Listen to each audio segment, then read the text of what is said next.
مال میں کمی، اسباب میں کمی، روزگار نہیں یا اس پر بوجھ ہے مال کا، تو اس کے لیے فرمایا دو آیتیں، یا پھر کسی حاکم سے ڈر لگتا ہے۔ جب کبھی آپ کی گھر میں عورتیں حاملہ ہوں یا بچے کی ولادت کے اوقات آ جائیں تو ان آیتوں کی تلاوت جاری رکھیں، نیک و صالح اولاد پیدا ہوگی، نیک و صالح اولاد پیدا ہوگی۔ یہ سورہ آل عمران کی جو آیتیں ہیں، اور دو آیتیں ایسی بھی میں آپ کو بتا دیتا ہوں۔ مفسر شہیر حکیم الامت نے فرمایا اگر کوئی قرض کے بوجھ سے پریشان ہے اور تنگ دستی کا شکار ہے، مال میں کمی، اسباب میں کمی، روزگار نہیں یا اس پر بوجھ ہے مال کا، تو اس کے لیے فرمایا دو آیتیں، یا پھر کسی حاکم سے ڈر لگتا ہے، حاکم سے ڈر لگتا ہے اور کسی کے پکڑنے کا خوف لگتا ہے لیکن تم صاف ہو، یہ دو آیتیں اگر عشاء کی نماز کی آخری 2 رکعت نفل میں 5 مرتبہ پڑھو گے تو اللہ ساری محتاجی دور فرمائے گا۔ یہ میرے تجربے کی بات بتا رہا ہوں، الحمدللہ میرا اس پر عمل بھی ہے، ورد بھی ہے، اور ان آیتوں کی برکت سے ہم نے دیکھا کہ بڑے بڑے ظالموں سے کبھی خوف نہیں محسوس ہوتا۔ اللہ تعالیٰ نے دل کو مضبوط رکھا ہے، دل کو مضبوط رکھا، یہ آیتوں کی برکت ہے۔ میں وہ دونوں بتاتا ہوں۔ پہلے وہ آیتیں جو سورہ مریم کی ہیں، جس میں اللہ تبارک و تعالیٰ نے حضرت بی بی مریم کی ولادت کا جو ذکر فرمایا، آیت نمبر 33 نہیں، آیت نمبر 35، آیت نمبر 36، آیت نمبر 37، یہ 3 آیتیں، 35، 36، 37 سورہ آل عمران کی یہ 3 آیتیں ہیں۔ عورتوں کو اس کی تلاوت کرنے کے لیے آپ کہا کریں، اور اگر درد کی شدت بڑھ جائے کبھی ولادت کے وقت میں، ان 3 آیتوں کا ورد کریں، انشاءاللہ سارا درد نکل جائے گا اور اللہ اسے راحت عطا فرمائے گا اور اس پر اسے اجر بھی عطا فرمائے گا۔ جو بھی بچہ ہوگا انشاءاللہ نیک و صالح ہوگا۔ اور جو دوسری آیتیں میں نے بتائی جس کے اللہ تبارک و تعالیٰ نے رزق کی وسعت رکھی اور محتاجی سے محفوظ رہنے کے لیے بزرگوں نے فرمایا، یہ ہے آیت نمبر 25 اور 26، آیت نمبر 25 اور 26، یہ سورہ آل عمران کی یہ 2 آیتیں اگر عشاء کی آخری جو 2 رکعت نفل ہوتی ہیں، پہلی رکعت میں 5 بار، دوسری رکعت میں 5 بار پڑھے، پھر آپ کو خود تجربہ شاہد ہو جائے، خود تجربہ کر کے دیکھ لیں۔ آیتوں کا اگر میں ورد کروں تو بھی آپ کو پتا چل جائے گا کہ ان آیتوں میں کیا ہے۔ قُلِ اللَّهُمَّ مَالِكَ الْمُلْكِ تُؤْتِي الْمُلْكَ مَنْ تَشَاءُ وَتَنزِعُ الْمُلْكَ مِمَّنْ تَشَاءُ وَتُعِزُّ مَنْ تَشَاءُ وَتُذِلُّ مَنْ تَشَاءُ بِيَدِكَ الْخَيْرُ إِنَّكَ عَلَى كُلِّ شَيْءٍ قَدِيرٌ۔ یہ آیتیں ہیں جس میں اللہ تعالیٰ نے یہی فرمایا کہ اللہ جسے چاہے ملک عطا کرے اور جس سے چاہے ملک کو چھین لے، اور جس سے چاہے عزت عطا کرے، جسے چاہے ذلت دے۔ اللہ تعالیٰ نے فرمایا وَإِذْ أَخَذَ اللَّهُ مِيثَاقَ النَّبِيِّينَ لَمَا آتَيْتُكُم مِّن كِتَابٍ وَحِكْمَةٍ ثُمَّ جَاءَكُمْ رَسُولٌ مُصَدِّقٌ لِّمَا مَعَكُمْ لَتُؤْمِنُنَّ بِهِ وَلَتَنصُرُنَّهُ۔ ایک واقعہ یہ بھی آیا ہے، اللہ نے سارے نبیوں کی روحوں کو پیدا کرنے سے پہلے جمع کیا، ایک اجتماع ہوا تھا سب کے پیدا ہونے سے پہلے، سارے جو نبی ہو کر دنیا میں آنے والے تھے ان سب کو جمع کیا۔ اللہ نے ان سب سے ایک وعدہ لیا۔ کیا وعدہ ہے؟ اس وعدے کا ذکر قرآن میں آیا۔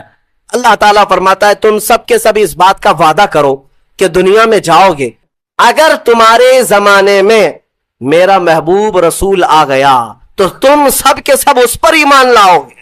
وعدہ کس سے لیا جا رہا ہے؟ نبیوں سے۔ لَتُؤْمِنُنَّ بِهِ، تم سب کے سب اس پر ایمان لاؤ گے، اور اتنا ہی نہیں بلکہ اس کی مدد بھی کرو گے، مدد بھی کرو گے۔ اور اتنے ہی پر کافی نہیں، اللہ نے پھر پوچھا کیا تم سب کو اس بات کا اقرار ہے؟ ساری روحوں نے کہا ہمیں اقرار ہے۔ اللہ فرماتا ہے ٹھیک ہے، میں تمہارے ساتھ گواہ بن جاتا ہوں، میں انا معکم من الشاہدین، میں گواہ ہوں تمہارے ساتھ کہ رسول میرا آئے گا تو تم سب کے سب اس پر ایمان لاؤ گے۔ مجھے بتاؤ اے سنیوں، پھر میلاد مصطفیٰ کہتے کسے ہیں؟ میلاد کہتے کسے؟ رسول کے آنے کا ذکر کرنا، اسی کو میلاد۔ اور میلاد کا ذکر کہاں ہو رہا ہے؟ ابھی دنیا آئی بھی نہیں، نبیوں کی روحوں کے اجتماع میں اللہ میرے مصطفیٰ کی میلاد کا ذکر فرما رہا ہے۔ وہ جو نہ تھے تو کچھ نہ تھا، وہ جو نہ ہو تو کچھ نہ ہو، جان ہے وہ جہان کی، اور جان ہے تو جان ہے، وہی ہے اول، وہی ہے آخر، وہی ہے قرآن، وہی ہے فرقان، وہی ہے طٰہٰ، وہی ہے یاسین۔ میرے عزیزو، رسول کریم صلی اللہ تعالیٰ علیہ وسلم کو اللہ تعالیٰ نے دنیا میں بھیجنے سے پہلے یہ وعدہ لیا۔ اب یہ آیت پر میں آپ سے کہتا ہوں حضور پاک صلی اللہ تعالی علیہ وسلم اول بھی ہیں آخر بھی ہیں، اول بھی ہیں آخر بھی ہیں۔ کیسے؟ بعض لوگ یہی سوال کرتے ہیں حضور تو سب سے آخر زمانے میں آئے نا، تو اول کیسے ہوئے؟ اول کیسے؟ اس کو ایک مفسر نے بڑے اچھے نقطے سے سمجھایا۔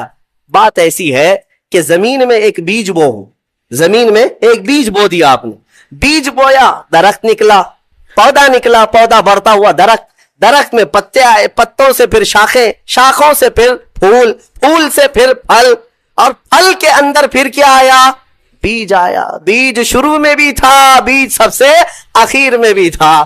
اسی لیے کہا گیا آدم کی خمیر میں بھی، آدم علیہ السلام کی خمیر میں بھی جو پیشانی میں نور رکھا گیا تھا وہ کسی اور کا نہیں، وہ میرے محمد کا نور تھا صلی اللہ تعالی علیہ وسلم۔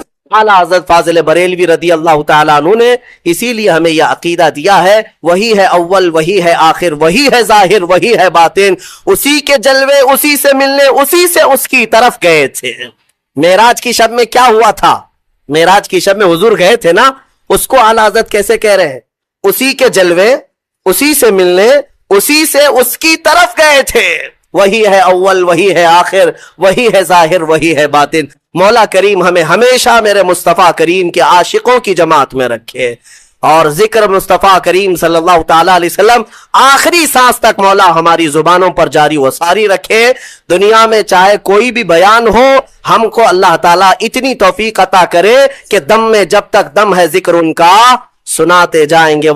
تین نبیوں کا ذکر ایسا ہے کہ جنہوں نے جیسے ہی پکارا اللہ نے فوراً ان کی دعا قبول کی۔ ایک ایوب علیہ السلام، تینوں کے جملے سن لیجیے، تینوں کے جملے۔ ایوب علیہ السلام کو آزمائش میں مبتلا کیا گیا تو سخت بیمار ہوئے تھے، انشاءاللہ وہ 23ویں پارے میں ان کا تفصیلی ذکر آئے گا۔ بہت سخت آزمائش میں مبتلا تھے، جسم پورا بیمار۔ اس وقت انہوں نے جب ان کی زبان کٹ گئی تھی تو یہ جملہ کہا تھا، وَأَيُّوبَ إِذْ نَادَى رَبَّهُ أَنِّي مَسَّنِيَ الضُّرُّ وَأَنْتَ أَرْحَمُ الرَّاحِمِينَ وَأَنْتَ أَرْحَمُ الرَّاحِمِينَ۔ اے مولا تکلیف تو مجھے پہنچی ہے لیکن تو ارحم الراحمین ہے، تو سب سے زیادہ رحم کرنے والا۔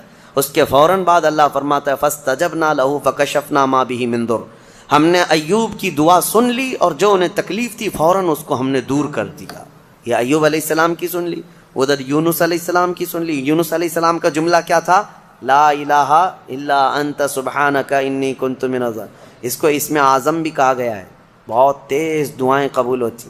تیسرے نبی کا ذکر ہے حضرت زکریا علیہ السلام، اولاد نہیں تھی، بڑھاپا آ گیا تھا، تب انہوں نے یہ کہا تھا ربی لا تذرنی فردا وانت خیر الوارثین، اے میرے رب مجھے تنہا مت چھوڑ، مجھے اکیلا مت رکھ، تو بہترین، تو خیر الوارثین ہے، بہتر وارث دینے والا ہے، سب کا بہترین وارث تو ہی ہے۔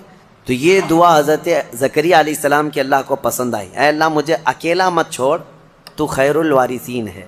اللہ فرماتا ہے فاستجبنا له ووهبنا له یحییٰ، ہم نے زکریا کی دعا سن لی اور فوراً ان کو یحییٰ علیہ السلام کی شکل میں بیٹا عطا کیا۔ تین دعائیں میں نے آج آپ کو بتائی ہیں، ایک ایوب علیہ السلام کی، ایک یونس علیہ السلام کی، ایک زکریا علیہ السلام کی۔ ایوب علیہ السلام نے بیماری میں دعا کی، یونس علیہ السلام نے اندھیریوں میں دعا کی، زکریا علیہ السلام نے بے اولاد ہونے پر دعا کی۔ یہ تینوں معاملات ہماری زندگیوں میں آتے ہیں، کوئی بے اولاد ہے، کوئی پریشان حال ہے اور کوئی بیمار ہے۔ یہ تین دعائیں یاد رکھیں، اللہ نے فوراً ان آیتوں کے بارے میں فرمایا، ان کے آیتوں کے بعد فرمایا، ہم نے فوراً قبول کیا ان کی باتوں کو، فوراً قبول کیا۔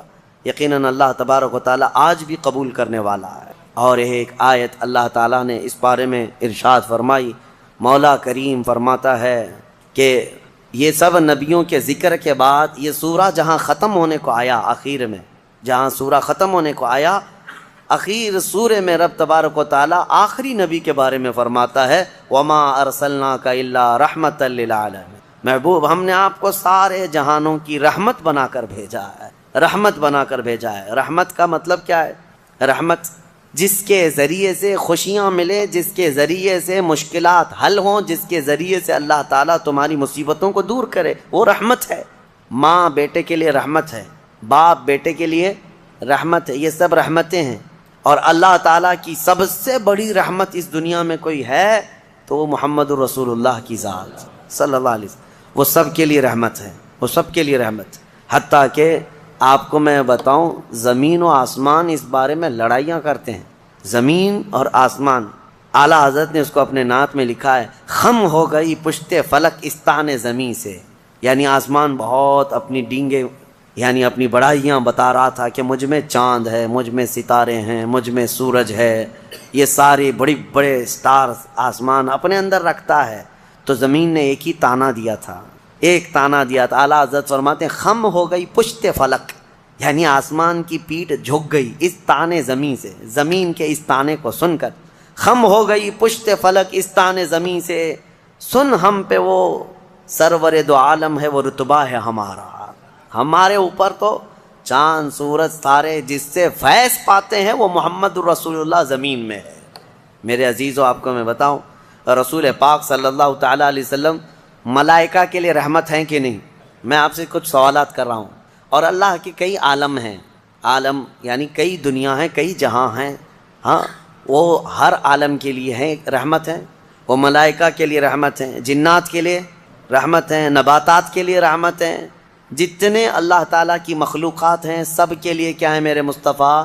رحمت ہیں. شاعر نے بڑے اچھے انداز میں کہا ہے وہ ہر عالم کی رحمت ہیں. کسی عالم میں رہ جاتے یا ان کی مہربانی ہے کہ یہ عالم پسند آیا، یا ان کی مہربانی ہے کہ یہ عالم پسند آیا. میرے عزیزو یہ قربان جاؤ میرے مصطفیٰ کریم کے اس روئے زمین پر کہ آقا ہمارے درمیان میں ہے. ورنہ وہ ملائے اعلیٰ میں رہتے، وہ فرشتوں کے درمیان رہتے، وہ جنتی حوروں کے درمیان رہتے.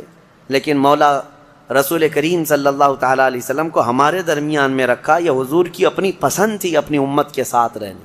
اور یہ بھی میں آپ کو بتا دوں قیامت کے دن کیا میرے نبی صلی اللہ تعالیٰ علیہ وسلم پچھلی امتوں کے لیے رحمت نہیں ہوں گے؟ آدم علیہ السلام سے لے کر عیسیٰ علیہ السلام تک کے ہر امتی کے لیے حضور رحمت ہیں، سب کے لیے رحمت ہے. سب کا حساب حضور کی شفاعت کے بعد ہونا ہے. لیکن اس کے باوجود میرے آقا صلی اللہ علیہ وسلم قیامت کے دن اگر کہیں نظر آئیں گے تو وہ اپنے امتیوں کے بیچ میں نظر آئیں گے، ہمارے درمیان نظر آئیں گے. لوگ نبی پاک صلی اللہ تعالیٰ علیہ وسلم کے ارد گرد ہوں گے. عزیزان گرامی وقار، اب یہاں پر ایک بات میں عرض کرتا ہوں، ایک آیت میں پڑھتا ہوں، آپ خود سمجھ جائیں گے. 11ویں پارے میں یہ آیت گزر چکی ہے، میں ترجمہ بتاتا ہوں اور کس کی طرف اشارہ ہے آپ خود سمجھ لیں گے، پڑھے لکھے لوگ ہیں. اللہ فرماتا ہے قل بفضل اللہ وبرحمتہ فبذلک فلیفرحوا.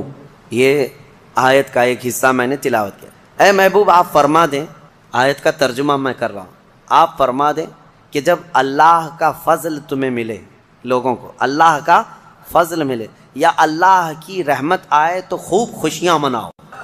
اللہ نے کیا فرمایا؟ جب اللہ کی رحمت تمہیں مل جائے تو خوب خوشیاں منائے. سنی ہو سمجھ گئے؟ قرآن کی آیت کہہ رہی ہے جب تمہارے پاس اللہ کی رحمت آ جائے تو اب ہر ایک کو بات پتہ ہے اللہ کی سب سے بڑی رحمت اس روئے زمین پر 12 ربیع الاول کو آئے. تو اب جو ہماری خوشیاں منانے کا طریقہ ہے وہ قرآن کے مطابق ہے یا نہیں؟ قرآن کے مطابق اللہ نے فرمایا جب اللہ کی رحمت تمہارے پاس آئے تو خوشیاں مناؤ. اچھا، اور دوسری بات وسیلے کے متعلق کہتے ہیں کہ ان کے وسیلے سے دعا مانگنا جائز ہے کہ ناجائز ہے؟ بالکل، قرآن سے میں بتاتا ہوں. یہ بھی 11ویں پارے کی آیت ہے. اللہ فرماتا ہے فقالوا ربنا لا تجعلنا فتنة للقوم الظالمین. یہ پچھلی امتیوں کی دعا اللہ فرما رہا ہے. پہلے کہ ان لوگوں نے کہا اے ہمارے رب ہم کو ظالم قوم کے لیے آزمائش کا ذریعہ نہ بنا، ظالم قوم کے ہاتھ ہمیں مت چھوڑ دے. ان کی دعائیں وَنَجِّنَا بِرَحْمَتِكَ مِنَ الْقَوْمِ الْكَافِرِينَ. یہ دعا تھی پہلے والوں کی، لیکن قیامت تک آنے والا یہ دعا کر سکتا ہے. قیامت تک آنے والا یہ دعا کرے گا. کیا؟ وَنَجِّنَا بِرَحْمَتِكَ مِنَ الْقَوْمِ الْكَافِرِينَ. اے ہمارے رب اپنے رحمت کے وسیلے سے، اپنی رحمت کے وسیلے سے ہم کو کافروں سے نجات دے دے. اپنی رحمت کے وسیلے. اور رحمت کون ہے؟ قرآن میں یہ لفظ آیا ہے وَنَجِّنَا بِرَحْمَتِكَ. تیری رحمت کے صدقے، تیری رحمت کے وسیلے سے ہمیں کافروں سے نجات دے دے. قرآن میں خود اللہ نے سکھایا اور خود فرماتا ہے وَمَا أَرْسَلْنَاكَ إِلَّا رَحْمَةً لِلْعَالَمِينَ. محبوب آپ تو پوری دنیا بلکہ سارے جہانوں کے لیے رحمت ہے. تو رحمت کا وسیلہ لے کر دعا کرنا قرآن کا حکم ہے. بہرحال نبی پاک صلی اللہ تعالیٰ علیہ وسلم رحمت للعالمین ہیں. جو نہ سمجھ سکے وہ اس کی خام خیالی ہے، بد نصیبی ہے، لیکن الحمدللہ میرے مصطفیٰ اس روئے زمین کے لیے بھی رحمت ہیں اور قیامت کے دن کے لیے بھی ہمارے لیے رحمت ہے۔ اللہ کریم میرے مصطفیٰ کی عاشقوں کی جماعت میں زندہ رکھے اور ان کے سچے عاشقوں میں ہی ہماری موت عطا فرمائے۔ سورہ حج کا بھی تذکرہ آیا ہے کل کی سورہ میں، جیسے سورہ کہف سورہ طٰہٰ اور سورہ کہف وغیرہ جو ہم نے تلاوت کی تھی، اس میں بہت ساری چیزیں، کئی لوگوں نے ہم سے سوال کیا ذوالقرنین کون تھے، کیونکہ یہ سوال یہودیوں نے حضور سے کیا تھا، اور پھر دیگر کچھ چیزیں۔ دیکھیں میں آپ کو ایک بات بتا دوں، یہاں مختصر سا وقت ہے، تھکے ہوئے لوگ ہیں، تراویح کافی 1.5 گھنٹے تک 2 گھنٹے تک پڑھتے ہیں، پھر میں آپ کو اتنی دیر تک پکاتا رہوں، یہ بھی مناسب نہیں ہے۔ میں یہ چاہتا ہوں کہ مختصر انداز میں آپ کو جو اہم پیغامات ہیں وہ مل جائیں۔ پوری تفسیر سننا ہے تو پھر تفسیر آپ کو پڑھنا بھی چاہیے، میں پوری تفسیر تھوڑی نہ بیان کر رہا ہوں۔ اور آپ کو پتہ ہوگا ہم تفسیر کر رہے تھے، تقریباً 7 سال میں نے تفسیر کیا، الحمدللہ 7 سال میں صرف ہمارے 5 پارے ہوئے تھے قرآن کی تفسیر کے۔ 5 پارے بھی میں نے پورے مکمل نہیں کیے، 5 پارے اخیر تک پہنچا تھا، جس کے لیے ہمیں 7 سال لگ گئے تھے، بلکہ اس سے زیادہ ہی لگ گئے تھے۔ تو آپ اندازہ کریں کیا میں یہ 30 دنوں کے اندر پورے قرآن کی تفسیر کر سکوں گا؟ بس پورے پارے کے اندر جو اہم پیغام ہوتا ہے، کوئی اہم واقعہ ہوتا ہے، وہ عبرت کے لیے آپ کے سامنے رکھ دیا جاتا ہے۔ اللہ تعالیٰ انہی پیغامات کے ذریعے سے ہمارے دلوں میں انقلاب پیدا فرمائے۔